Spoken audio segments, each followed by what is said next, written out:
एक दिन सीमा अपनी भैंस के लिए जंगल में चारा काटने जा रही थी। तभी पास के एक बरगद के पेड़ पर एक जादुई तोता बैठा था। उसने सीमा को देखकर कहा, वाह, ये औरत कितनी मेहनती है। मैं कई सालों से देख रहा हूँ। ये हर सुबह जंगल आती है और अपने भैंस के लिए ताज़ा चारा काट कर ले जाती है। लेकिन एक भैंस कितना ही दूध दे, उससे तो बस इनके घर की खीर ही बनती होगी। फिर ये बेचते क्या होंगे। मैं एक जादुई तोता हूँ। क्यों ना मैं गाय बनकर इनके घर चला जाऊं। मेरे दूध को बेचकर ये अपनी जिंदगी आराम से जी सकेंगे। हाँ, ये ठीक रहेगा। ये औरत बहुत दयालु और नेक दिल भी लगती है। इतना कहकर तोता पेड़ से उतरा और एक सुनहरी चमक के साथ एक खूबसूरत गाय में बदल गया। फिर वो सीमा के पास गया और बोला, हे दयालु औरत, इस जंगल में मेरा कोई नहीं है। मैं अकेली हूँ। क्या तुम मुझे अपने घर ले चलोगी? मैं तुम्हें बदले में ढेर सारा दूध दूंगी। सीमा ने गाय की बात सुनकर आश्चर्य से कहा, ये क्या? मैं कोई सपना तो नहीं देख रही। ये गाय तो बोल रही है। पहले तुम बताओ, तुम बोल कैसे रही? कौन हो? मैंने तो आज तक कोई गाय इंसानी आवाज में बोलते नहीं देखी। दरअसल मैं एक जादुई गाय हूँ, इसलिए मैं इंसानों की तरह बोल सकती हूँ और उनकी बातें समझ सकती हूँ। मैं कह रही थी, मुझे अपने घर ले चलो। तुम मुझे सुबह शाम हरा भरा चारा देना और मैं तुम्हें ढेर सारा दूध दूंगी। उस दूध को बेचकर तुम अपनी जिंदगी आराम से चला सकोगी। एक भैंस से तुम्हारा गुजारा तो हो नहीं रहा। सीमा ये सुनकर बहुत खुश हुई और बोली, अरे जादुई गाय, तुम सच कह रही हो। अगर ऐसा हुआ तो हमारी सारी मुश्किलें खत्म हो जाएंगी। ठीक है, तुम मेरे साथ चलो। सीमा गाय को लेकर घर की ओर चल पड़ी। थोड़ी देर बाद सीमा गाय के साथ घर पहुंची तो उसके पति सुरेश ने आश्चर्य से पूछा, अरे सीमा, तुम तो भैंस के लिए चारा काटने गई थी, फिर ये गाय कहाँ से ले आई तुम? सुरेश, मैंने इसे कहीं से पकड़ा नहीं, ये मुझे जंगल में मिली। इसे बस थोड़ा सा चारा देना है और ये बदले में ढेर सारा दूध देगी। एक भैंस से हमारा गुजारा नहीं हो रहा था, अब इस गाय का दूध बेचकर हम अच्छे से जी सकेंगे। सीमा, तुम सच कह रही हो? फिर तो तुमने बहुत अच्छा किया। हम आज से इस गाय का अच्छे से ध्यान रखेंगे। उस दिन से दोनों रोज जंगल से गाय के लिए हरा भरा चारा लाने लगे। दिन बीतते गए। कुछ समय बाद सुरेश गांव के मुखिया के पास रोज दूध देने जाने लगा। एक दिन उसका पड़ोसी रमेश ये सब देखकर सोचने लगा, अरे इसके पास तो एक ही भैंस थी, फिर ये रोज बाल्टी भरकर दूध कहाँ से ला रहा है? एक भैंस इतना दूध कैसे दे सकती है? जरूर कोई रहस्य है, मुझे जल्दी पता लगाना होगा। रमेश अपनी पत्नी रीना को ये बात बताने घर गया। घर पहुंचकर बोला, रीना, तुम तो जानती हो कि सुरेश के पास सिर्फ एक भैंस थी, फिर वो कहाँ से रोज बाल्टी भर भर कर दूध बेच रहा है? हमें जल्दी पता लगाना होगा, वरना वो हमसे भी अमीर हो जाएगा। ये जी, अगर ऐसा है तो जाइए और जल्दी पता लगाइए। मैं ऐसा होता नहीं देख सकती। हाँ ठीक है, मैं अभी जा रहा हूँ। वो सुरेश के घर पहुंचा और चुपके से सब देखने लगा। सुरेश गाय से बातें कर रहा था। मेरी प्यारी गाय और चारा खाएगी, मैं अभी लाता हूँ। नहीं सुरेश, आज तुमने मुझे बहुत चारा खिला दिया, अब मैं और नहीं खा सकती। रमेश गाय को बोलते हुए देखकर हैरान रह गया। अरे, ये गाय तो बोल रही है, ये कैसे हो सकता है? गाय भी इंसानों की तरह बोलती है। सुरेश, मैं आज तुम्हें ढेर सारा दूध दूंगी, लेकिन कल के लिए थोड़ा नरम घास फूस वाला चारा लाना, मुझे वो बहुत पसंद है। सुरेश बोला, हाँ मेरी प्यारी गाय, मैं कल तुम्हारे लिए सबसे अच्छा चारा लाऊंगा। अब जल्दी से दूध दे दो ताकि मैं मुखिया के घर जा सकूं। गाय मुस्कुराई, जैसे एक गाय मुस्कुरा सकती है, और सुरेश दूध निकालने लगा। रमेश ये सब देखकर स्तब्ध रह गया। उसके मन में लालच की आग जलने लगी।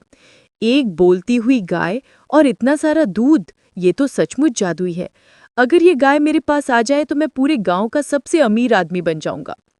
रमेश तुरंत अपने घर लौटा। रीना ने पूछा, क्या हुआ, पता चला क्या? रमेश हाफते हुए बोला, पता चला, और ऐसा पता चला कि रीना सुरेश के पास एक जादुई गाय है। वो गाय इंसानों की तरह बोलती है और एक दिन में बाल्टी भर भर कर दूध देती है। रीना की आंखें लालच से चमक उठी। क्या? बोलती गाय? हमें वो गाय चाहिए जी, किसी भी तरह। अगर वो गाय हमारे पास आ गई तो हम सोने के बर्तन में खाएंगे। हाँ, मैंने भी यही सोचा है। हमें उस गाय को चुराना होगा, लेकिन ये काम सावधानी से करना होगा। सुरेश और सीमा उस गाय को बहुत प्यार करते हैं। रीना ने एक पल सोचा और फिर एक शैतानी मुस्कान के साथ बोली, मुझे एक तरकीब सूझी है। कल रात जब सुरेश दूध बेचकर लौटेगा और गहरी नींद में होगा, तब हम चुपके से उसके बाड़े में घुसेंगे। हम एक और गाय लाएंगे जो दिखने में वैसी ही हो और उसे जादुई गाय से बदल देंगे।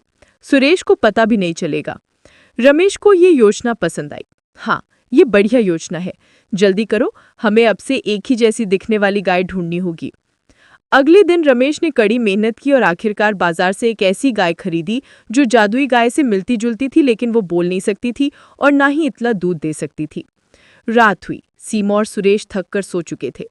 रमेश और रीना दबे पांव सुरेश के बाड़े में घुसे। बाड़े में जादुई गाय आराम से सो रही थी।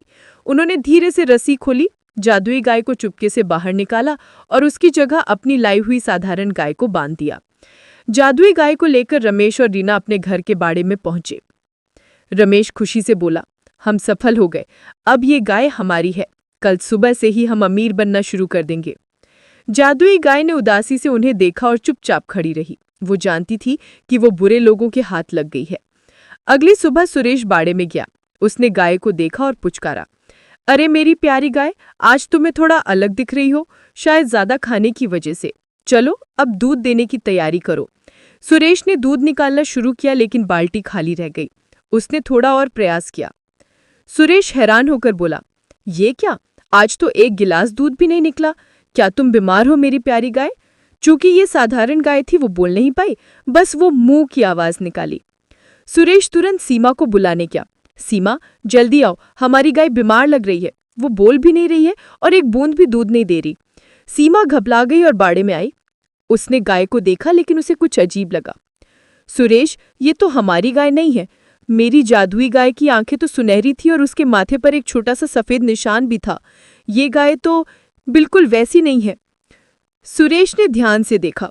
तुम ठीक कह रही हो सीमा, इसका रंग भी थोड़ा फीका है। जरूर किसी ने हमारी जादुई गाय चुरा ली है और इसकी जगह ये साधारण गाय रख दी है। जरूर ये काम रमेश का होगा। वो कितने दिनों से हमें घूर रहा था। सुरेश गुस्से में रमेश के घर की ओर भागा। उधर रमेश और रीना सुबह उठकर बहुत उत्साहित थे। रमेश ने जादुई गाय को प्यार से पुचकारा, मेरी प्यारी गाय, अब तुम मेरे लिए दूध दोगी, ढेर सारा दूध। रमेश ने गाय को चारा खिलाया और दूध निकालने की तैयारी करने लगा। रमेश ने बाल्टी उठाई और गाय से बोला, दूध दो। जादुई गाय ने इंसानी आवाज में गुस्से से कहा, तुम लालची और चोर आदमी हो। मैंने तुम्हारी पड़ोसन सीमा की मेहनत देखकर उसकी मदद करने का फैसला किया था। मैं केवल नेकदिल और दयालु लोगों के लिए ही दूध देती हूँ। मैं तुम्हें एक बूंद भी दूध नहीं दूंगी और ना ही मैं तुम्हारे घर एक पल भी रुकूंगी। ये सुनकर रमेश और रीना के होश उड़ गए। तभी सुरेश गुस्से में चिल्लाते हुए उनके बाड़े में घुस आया। रमेश, तुमने मेरी जादुई गाय चुरा ली। तुमने हमारे साथ इतना बड़ा धोखा किया। तुम्हें शर्म नहीं आती? रमेश डर गया। उसने देखा कि गाय ना तो दूध दे रही है और ना ही उसकी बात मान रही है। उसका लालच खत्म हो गया और वो डर से कांपने लगा। रमेश हाथ जोड़कर बोला, सुरेश, मुझे माफ कर दो। मैं लालच में अंधा हो गया था। मैंने ही तुम्हारी गाय चुराई, पर ये मेरी बात नहीं मान रही, ना ही ये दूध दे रही है। मुझे अपनी गलती का एहसास हो गया है। मैं जानता हूँ मेरा ये काम माफी के लायक नहीं है, लेकिन तुम अपनी गाय वापस ले जाओ। सुरेश ने अपनी गाय को वापस लिया और रमेश को एक कड़ा सबक सिखाने के बाद अपनी पत्नी के साथ खुशी खुशी घर लौट आया।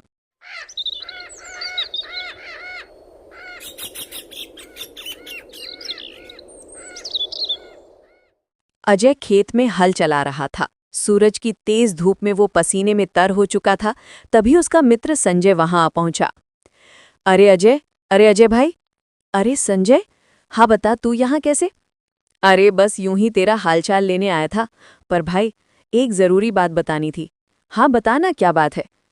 अरे भाई, मैंने सुना है कि जंगल में एक महात्मा जी रहते हैं। उनके पास दैवीय शक्तियां हैं। अगर तुम उनसे संतान की मनोकामना मांगो तो शायद तुम्हारी इच्छा पूरी हो जाए। क्या सच कह रहा है तू? अरे हाँ भाई, मैंने कई लोगों को वहां जाते और सफल होते देखा है। ओह, पर मुझे घर जाकर नीता से बात करनी होगी। बिल्कुल सही कह रहा है, जितनी जल्दी हो सके महात्मा जी के पास जाओ।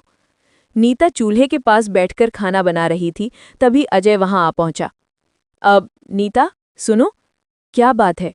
तुम इतने परेशान क्यों लग रहे हो? अब दरअसल संजय आया था खेत पर उसने बताया कि जंगल में एक महात्मा जी रहते हैं जिनके पास दिव्य शक्तियां हैं। अगर हम उनसे मनोकामना करें तो शायद हमें संतान की प्राप्ति हो सकती है। सच में? अब और इंतजार नहीं होता अजय। मोहल्ले की औरतें ताना मारती हैं। हमें जरूर जाना चाहिए। हाँ ठीक है, कल सुबह हम जंगल के लिए निकलेंगे। अगले दिन अजय और नीता घने जंगल में रास्ता ढूंढ रहे थे। पेड़ों की सरसराहट और पक्षियों की आवाजें गूंज रही थीं। कहीं हम रास्ता तो नहीं भटक गए? धैर्य रखो नीता, महात्मा जी कहीं ना कहीं तो मिल ही जाएंगे, निश्चिंत रहो। अजय, वो देखो।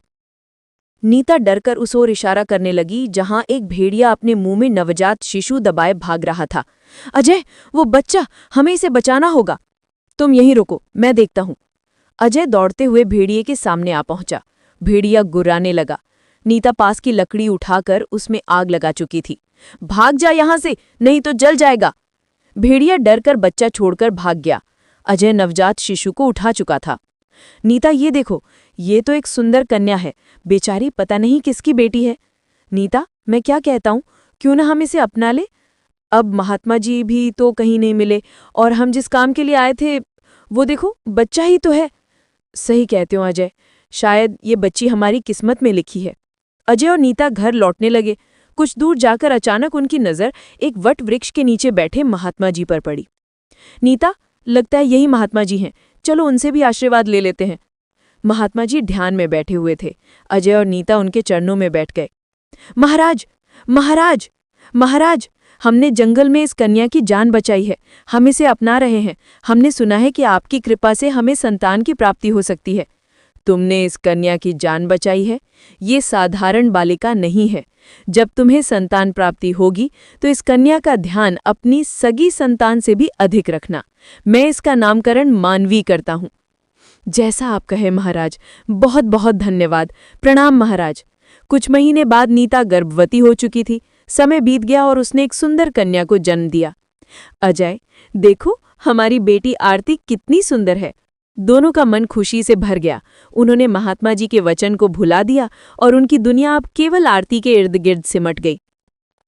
मानवी 5 साल की हो चुकी थी, जबकि आरती अभी बच्ची थी। मानवी खुद ही अपना काम करती, अपनी गुड़िया से खेलती। नीता और अजय का सारा ध्यान आरती पर रहता। उन्हें मानवी की परवाह ही नहीं थी। एक दिन मानवी ने उदास होकर नीता से पूछा, माँ, आप मुझे प्यार क्यों नहीं करती? आप हमेशा आरती को गोद लेती हो, उसे नए कपड़े देती हो। क्या मैं आपकी बेटी नहीं हूँ? नीता को महात्मा जी का वचन याद आया, पर उसने बात टाल दी। तुम बड़ी हो गई हो मानवी, बड़े बच्चे लाड नहीं करते। मानवी ने रोना बंद कर दिया और चुपचाप अपने कमरे में चली गई। धीरे धीरे साल बीत गए। आरती और मानवी दोनों बड़ी हो गई। आरती खूबसूरत मगर बहुत जिद्दी थी। मानवी शांत और समझदार थी। एक शाम गांव में अचानक महामारी फैल गई। सबसे पहले आरती को तेज बुखार आया। वैद्य ने कहा कि ये एक भयानक रोग है और इसे केवल एक विशेष जड़ी बूटी ही ठीक कर सकती है, जो बहुत गहरे और खतरनाक जंगल में मिलती है। अजय और नीता घबरा गए। उन्होंने मानवी को बुलाया और कहा, मानवी, तुम बड़ी हो और समझदार हो। हम जंगल से दवा लेने जा रहे हैं, तुम आरती का ध्यान रखना। मानवी ने उनकी आंखों में देखा पर कुछ नहीं कहा। उसके मन में सालों का दर्द और उपेक्षा भरी थी। रात हुई। आरती का बुखार तेजी से बढ़ गया और वो अचेत हो गए। मानवी को उस पर दया आई। उसने सोचा, भले ही इन्होंने मुझे प्यार न दिया हो, लेकिन मैंने अपनी जान बचाई थी और महात्मा जी ने मेरा नाम रखा था। मैं एक साधारण बालिका नहीं हूँ। मानवी ने बिना किसी को बताए चुपके से घर से निकल गई। वो उसी वटवृक्ष के पास पहुंची जहां सालों पहले उन्होंने महात्मा जी को देखा था। वहां कोई नहीं था, लेकिन मानवी ने पेड़ के तने पर हाथ रखा और आंखें बंद कर लीं। तुरंत एक रोशनी चमकी और पास की झाड़ियों में एक छोटा सा पौधा दिखाई दिया। ये वही जड़ी बूटी थी। ये मानवी की दिव्य शक्तियों का संकेत था। उसने फौरन वो जड़ी बूटी ली और घर लौट आई। उसने दवा को पीसकर आरती को खिला दिया। सुबह होते होते आरती का बुखार उतर गया। अजय और नीता जब जंगल से खाली हाथ लौटे तो उन्होंने देखा कि आरती मुस्कुरा रही थी। मानवी पास बैठी थी। अरे आरती, तुम ठीक हो गई? ये कैसे हुआ? नीता ने पूछा। मानवी ने जमीन पर पड़ी जड़ी बूटी की ओर इशारा किया। मुझे पता था कि इस जड़ी बूटी से ही ये ठीक होगी। मैं जंगल से ले आई। अजय और नीता को महात्मा जी का वचन याद आया। इस कन्या का ध्यान अपनी सगी संतान से भी अधिक रखना। ये साधारण बालिका नहीं है। उन्हें अपनी गलती का एहसास हुआ। उन्होंने वर्षों तक मानवी की उपेक्षा की थी, लेकिन उसी मानवी ने आज उनकी सगी संतान की जान बचाई थी। अजय ने आंसू भरी आंखों से मानवी को गले लगा लिया।